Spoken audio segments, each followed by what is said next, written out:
perceptron. Donc pour rappel, le but de cette vidéo, c'était de créer une petite intelligence artificielle qui était capable de déterminer s'il fallait mettre une veste ou ne pas mettre de veste en fonction d'un contexte météorologique. Dans cette deuxième partie sur le perceptron, on va essayer de faire la chose suivante, c'est d'apprendre la subtilité. C'est un beau challenge. La fonction d'activation qu'on avait jusque-là, c'était une fonction d'activation seuil qui était capable de répondre oui ou non. Donc 1 ou 0.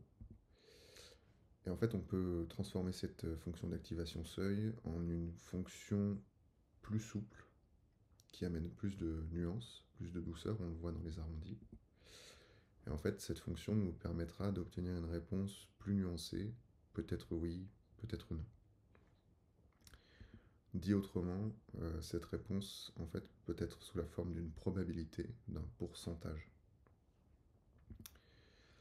Cette fonction elle s'appelle la fonction sigmoïde, et c'est à travers cette fonction qu'on va pouvoir introduire un certain nombre de concepts pour ce qui est de l'affinement des réponses possibles d'un perceptron. Donc si on reprend l'exemple global, on a pour faire une prédiction une somme de produits, on passe ça dans la fonction d'activation qui répond 0 ou 1, et ça nous donne donc une prédiction.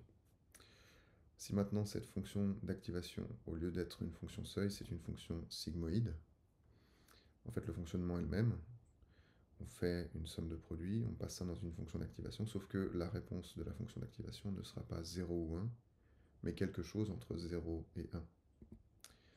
Autrement dit, c'est un pourcentage de 0 à 100, une valeur de 0 à 1. Cette petite fonction, on va pouvoir la regarder donc dans l'application Nabla. Si vous regardez dans la fonction d'activation, on avait vu la seuil, on en a d'autres, on en parlera plus tard, et puis on a la sigmoïde en troisième position, celle dont on parle. Cette fonction sigmoïde, si on clique dessus, on peut se rendre compte qu'en fait, effectivement, la valeur pour y tend vers 1, là on a un y qui est de 0,99, donc on tend vers 1 quand on va vers la droite, et on tend vers 0 quand on va vers la gauche. Et qu'est-ce que ça veut dire quand on va vers la droite ou vers la gauche? Et bien, ça veut en fait dire que ici on voit que le x vaut 0 environ. Et donc pour un x supérieur à 0, on aura 0,5 en y, ici, là. Et puis ensuite, plus on va aller vers la droite, plus le y va monter et tendre vers 1. De la même manière, pour un x inférieur à 0, on aura une valeur proche de 0,5, et plus on va diminuer le x, plus la valeur du y va tendre vers 0. Donc ça, c'est notre petite fonction d'activation seuil. Et cette fonction d'activation seuil, en fait, si on reprend toute la logique d'entraînement du perceptron, ben en fait, elle va apporter quelques modifications. Donc pour rappel, la logique d'entraînement du perceptron, les réglages automatiques des poids, donc les petits potards dont on parlait sur la vidéo précédente. Première étape, faire une prédiction. Deuxième étape, calculer l'erreur de prédiction, donc ça n'a pas changé. Troisième étape, calculer le delta. Ça, on n'a pas vu ce que c'était, et c'est en fait apporté par la fonction sigmoïde. Ensuite, on va calculer le gradient, donc c'est des mots qui font peur, mais en fait, c'est des notions relativement simples. Et une fois qu'on a fait ces deux étapes supplémentaires, on peut mettre à jour les poids, comme dans la version précédente du perceptron avec sa fonction d'activation seuil. Donc on va se focaliser sur la partie calculer le delta et calculer le gradient. Donc le gradient, qu'est-ce que c'est? Le gradient, c'est un outil mathématique qu'on va essayer de décortiquer un petit peu. Et donc le gradient se représente sous le symbole Nabla, qui est donc le triangle vers le bas, en mathématiques. Donc c'est pour ça que la chaîne s'appelle Nabla, parce qu'on va voir que le gradient, c'est le point central de ce qu'est l'apprentissage subtil. Donc si on reprend la suite logique de l'entraînement, on a obtenir une prédiction. Donc cette obtention de prédiction, elle se fait via la somme des produits. Et donc si on regarde ici, on peut voir que là, on a la position dans la fonction de notre somme des produits. Donc elle se situe ici par le rond bleu. Une fois qu'on a fait cette somme de produits, on obtient donc, en passant cette somme de produits dans la fonction d'activation, on obtient une prédiction. Et cette prédiction, elle va nous permettre de calculer une erreur dans le cadre de l'apprentissage. Donc le système va nous prédire une valeur et nous on va faire une soustraction pour déterminer l'erreur. Donc si vous êtes perdu, je vous invite vraiment à aller voir la première partie de la vidéo sur le perceptron.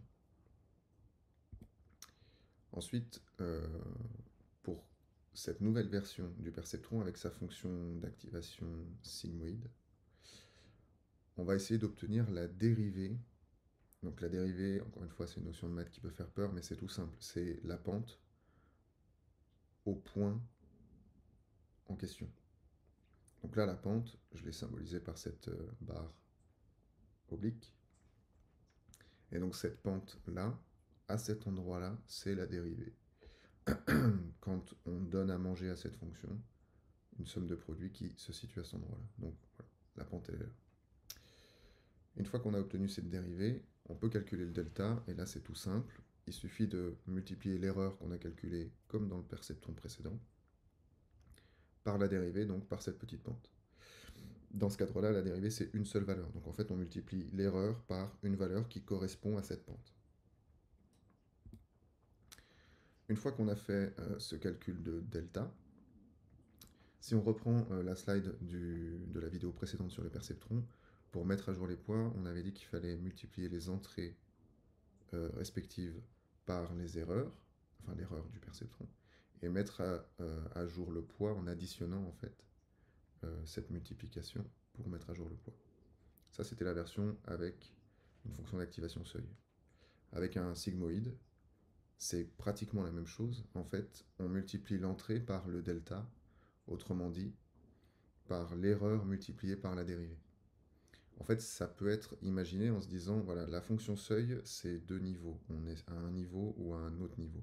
Il n'y a pas de subtilité. C'est soit tout d'un coup je suis vrai, soit tout d'un coup je passe faux. Mais entre les deux, il y a un mur vertical.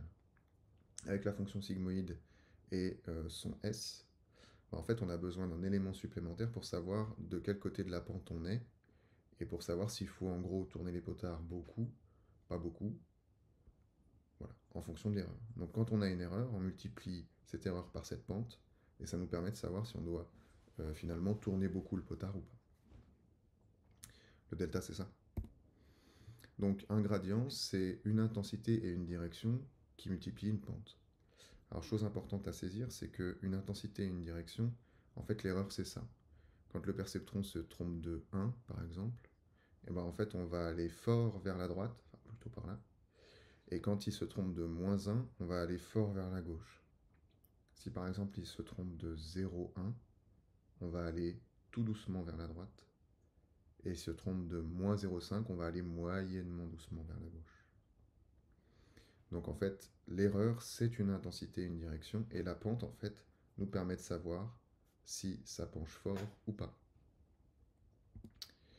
Donc on va regarder ça concrètement sur l'application. Si on regarde la partie gradient qui est en bas de la section perceptron, on voit que ici on a une vue qui est un petit peu plus complexe que la précédente. Encore une fois, on n'obtient pas la nuance et la subtilité sans difficulté. Et donc si je fais une prédiction, j'obtiens ici une valeur, 0,44. Je vois que mon SOP est installé à cet endroit-là. Je calcule l'erreur. Donc 0,44, je voulais 0 comme erreur, donc j'ai moins 0,44 comme erreur. J'ai une intensité moyenne vers la gauche. Pour l'instant, je n'ai pas calculé ma dérivée. On n'a fait que calculer l'erreur. Donc mon delta, c'est quelque chose qui va vers la gauche. Et maintenant, on va rajouter justement cette nuance, cette subtilité qu'apporte la dérivée, en calculant ce gradient.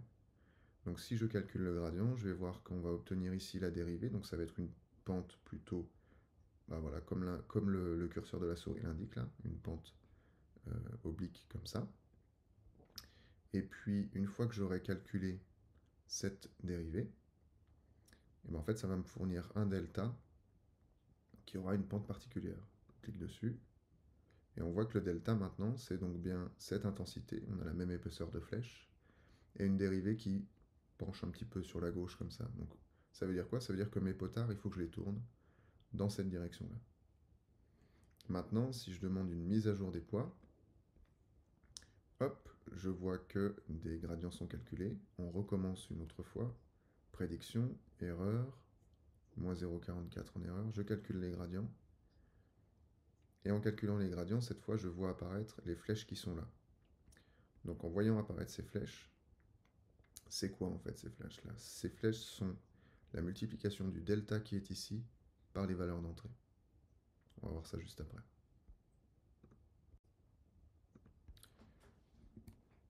Alors, premier constat sur le gradient. Le gradient, c'est un outil qui permet de s'affranchir des réponses binaires. Donc c'est pas le gradient en tant que tel, c'est le fait de choisir une fonction d'activation plus nuancée, comme ce sigmoïde, mais pour utiliser le sigmoïde dans l'apprentissage, donc cette fonction qui ressemble à un S, hein, ben en fait on est obligé d'utiliser le gradient puisqu'on n'est plus sur une fonction qui est donc binaire avec un mur au milieu. Là on est sur une fonction plus subtile et donc on a besoin d'un outil mathématique plus subtil. Donc c'est bien la fonction d'activation qui permet de s'affranchir des réponses binaires, mais c'est grâce au gradient qu'on peut utiliser cette fonction.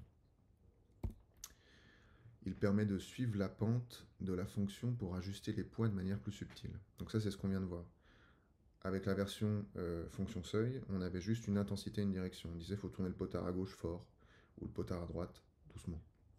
Là, on sait en plus, vis-à-vis de la pente sur cette fonction, à quel endroit on se situe, et donc finalement, il y a comme un phénomène d'entraînement. Si la pente est très forte, et que mon intensité est forte, c'est comme si je jette une pierre dans une pente douce, et que je la jette doucement, elle ne va pas aller très loin.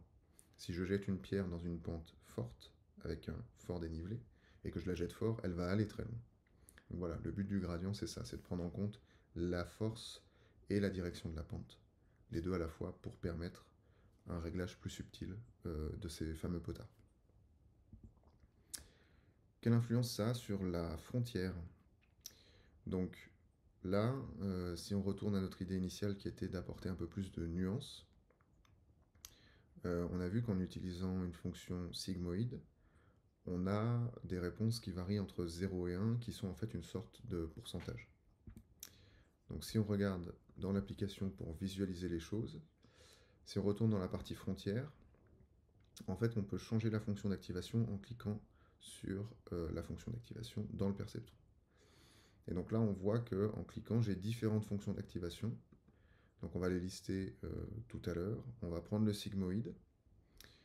Donc en choisissant le sigmoïde ici, si on scrolle sur le côté, on va voir à nouveau donc, les nuages de points avec les frontières. Et si j'appuie sur entraînement automatique, on va voir se dessiner progressivement, non plus un trait très tranché comme on avait avec la fonction d'activation seuil, mais plutôt une nuance de couleur qui progressivement s'installe. Donc comme on l'a vu dans les vidéos précédentes, le learning rate permet d'accélérer l'apprentissage. Donc là, on va augmenter la vitesse d'apprentissage de manière à ne pas perdre de temps pendant cette vidéo.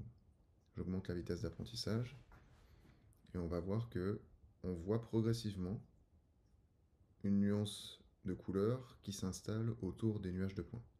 On augmente le nombre d'époques de manière à pouvoir continuer l'entraînement et finalement augmenter, maximiser l'effet que on veut voir dans cette vidéo. Et donc on peut commencer à deviner petit à petit une sorte de frontière verticale, enfin pardon, une droite ici, mais la droite est beaucoup moins tranchée. En fait, la droite est là, la frontière est toujours là, sauf que on peut constater que en fonction de la position des nuages de points, bah on voit que la frontière ici est plus ou moins nette, plus ou moins franche. Alors qu'est-ce que ça veut dire ça concrètement? Si on continue de regarder cet entraînement ici, et qu'on a des températures et des risques de pluie, en fait, on peut tout à fait imaginer que pour un risque de pluie de 40%, on ne dise pas mets une veste ou ne mets pas de veste. On pourrait vouloir que le système nous réponde je ne sais pas, ou alors tu as tant de chances de te prendre la pluie, ou tu devrais prendre en compte ce conseil à tant de pourcents.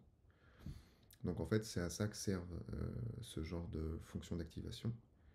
elles servent à fournir une réponse plus nuancée en disant, pour telle température, on est plutôt à tel endroit. Donc si on reprend ici, si je me situe ici dans les nuages de points, si je propose une nouvelle température, un nouveau risque de pluie à cet endroit-là, on est très proche de la frontière, donc on n'est pas très sûr que ça soit mets une veste ou ne mets pas de veste. Ça peut être l'un ou l'autre. Alors que si j'ai une température, un contexte météorologique qui est dans les nuages de points prédéfinis, autrement dit, s'il fait 5 degrés et qu'il y a 60% de risque de pluie, on devrait être par là, et bien effectivement, là on est sûr et certain que vu qu'il fait froid et qu'il y a de fortes chances qu'il pleuve, on doit mettre une veste. Donc l'objectif de cette fonction d'activation et de cette nouvelle technique, c'est d'apporter donc plus de subtilité au perceptron et de rendre ces réponses finalement plus intéressantes. C'est beaucoup plus intéressant d'avoir un oui peut-être à 60% ou une recommandation qu'une réponse franche et définitive qui soit oui ou non. Si maintenant on fait quelques constats, la frontière est donc floue, plus floue. À force d'entraînement, on pourrait obtenir une frontière qui soit extrêmement précise, mais ce n'est pas l'objectif absolu de ce genre de système, c'est bien justement d'avoir une frontière qui soit suffisamment définie, mais pas clairement définie, de manière à avoir une réponse qui soit une approximation. Ensuite, on peut donc parler de probabilité d'appartenance à un nuage de points. Est-ce que je suis plutôt proche du nuage de points bleu ou du nuage de points gris? Et donc cette proximité, elle permet de déterminer une probabilité d'appartenance. Si je suis proche du bleu, ça veut dire que j'appartiens au bleu. Si je suis proche du gris, ça veut dire que j'appartiens au gris. Si je suis entre bleu et gris, là, on a une probabilité et ensuite c'est à nous de décider si on met une veste ou pas. Cette subtilité, cet apport en subtilité n'est pas gratuit. Il amène en fait la nécessité de faire quelques calculs supplémentaires et quelques petites notions supplémentaires comme cette idée de dérivée qui est en fait tout simplement une augmentation de l'effet, une augmentation ciblée, donc bien à l'endroit où on se trouve dans la courbe, de l'effet de l'erreur, vu qu'on multiplie l'erreur par cette fameuse pente. Et comme je le disais, si on jette une pierre dans une pente très pentue et qu'on jette cette pierre très fort, la pierre va aller très loin. Si on jette une pierre très fort dans une pente qui est très peu pentue, elle va aller beaucoup moins loin, c'est logique. Voilà, c'est le même effet qu'on cherche à reproduire en fait. Est-ce qu'il existe d'autres fonctions d'activation? La réponse est oui, on l'a vu dans l'application de toute façon. Donc celle qu'on a vue en premier, c'est la fonction seuil, parce que c'est la plus simple. Étant donné qu'elle n'est pas subtile, elle n'a pas besoin de ces outils comme le gradient. Donc c'est pour ça que j'ai introduit le perceptron par la fonction seuil, pour minimiser en fait la quantité de connaissances à acquérir pour comprendre le perceptron. Celle qu'on vient de voir à l'instant, c'est la fonction sigmoïde. Donc c'est comme une fonction seuil avec toute la nuance au milieu. Donc facilement visualisable. Hein. Seuil, c'est anguleux, c'est dur, c'est aride. Sigmoïde, c'est arrondi, c'est doux, c'est plus nuancé.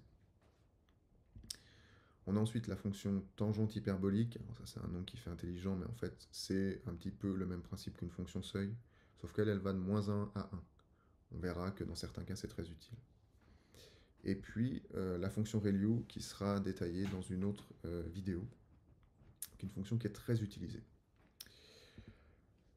Donc ça, ce sont les 4 fonctions mères, on va dire, les plus couramment utilisées, et on a des variations, des ajustements.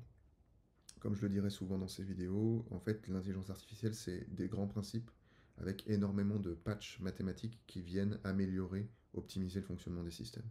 Donc là, on a les grandes fonctions d'activation classiques, et on a aujourd'hui tout un tas d'ajustements qui ont été faits sur ces fondamentaux-là pour les rendre plus efficaces, pour les rendre plus subtils. Un petit coup de lexique pour terminer cette vidéo. On a donc la dérivée qui est cette fameuse pente à l'endroit où se situe notre SOP. Dans l'application, c'est facile à repérer. C'est comme ici, on a un rond où se situe le SOP. Donc on sait déjà quelle est la pente. Et donc une fois qu'on aura calculé l'erreur, on pourra facilement prendre en compte cette pente et imaginer, visualiser en fait quel effet ça aura sur les potards à tourner. Deuxième sujet important de cette vidéo, c'est le fameux delta. Donc le delta, c'est quand on multiplie l'erreur par la dérivée, c'est finalement la force et la direction, l'intensité et la direction avec laquelle il va falloir tourner les boutons. Les gradients, excusez-moi, les gradients, c'est cette information multipliée par l'entrée pour mettre à jour les poids, exactement comme on l'a vu dans la première vidéo du perceptron. Dernier élément, ce sont donc les fonctions d'activation qu'on a vues. Comme c'est écrit en dehors de la fonction seuil, il est nécessaire d'utiliser le gradient pour régler les poids finement. Encore une fois, fonction seuil, aride, anguleux, pas de finesse, calcul simple. Les fonctions d'activation plus fines, plus arrondies, plus subtiles, calcul à peine plus complexe, il faut prendre en compte la fameuse pente. Voilà. J'espère que cette vidéo vous aura permis de comprendre un petit peu mieux comment rendre le perceptron plus subtil, comment obtenir des réponses qui sont finalement des probabilités d'appartenance. Est-ce que vraiment il faut que je mette cette veste ou pas? Voilà. La prochaine vidéo traitera des réseaux de neurones qui sont finalement très très proches des notions qu'on vient de voir aujourd'hui. Je vous remercie et je vous souhaite bonne chance à tous pour la suite des vidéos. Ciao.